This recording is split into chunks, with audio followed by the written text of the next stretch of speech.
Hello friends, good evening. আশা করি সবাই ভালো আছো, সুস্থ আছো।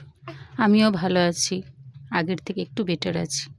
তোমরা অনেকেই কমেন্টসে বলেছো যে দিদিভাই ফুল ভিডিও দাও, ফুল ভিডিও দাও। দিতে পারিনি, তার কারণ আমি প্রেগনেন্সি চলাকালীন ফেসবুকে কাজ করছি, তাই সেটা তোমাদের সঙ্গে আর শেয়ার করিনি, প্রথম থেকে যেহেতু হয়নি। এখন অবশেষে কোল আলো করে, আমার ঘর আলো করে আমার বেবি এসেছে, তাই তোমাদের সঙ্গে শেয়ার করলাম।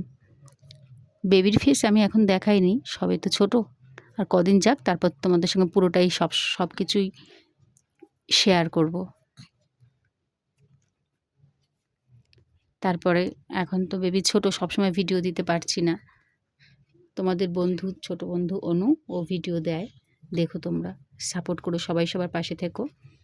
এবার সাপোর্ট সবাই সবাইকে করতে হবে, কারণ আমরা তো এখন সবাই ফেসবুক প্ল্যাটফর্মে কাজ করি। আমি অসুস্থতার কারণে তোমাদের সঙ্গে টাইম দিতে পারছি না, কিছু মনে করো না। ছোট বন্ধু কান্না করছে, শুনতে পাচ্ছ কিনা জানি না। তার এই ছোট বেবির কারণে এখন সবসময় সাপোর্ট করা সম্ভব হবে না।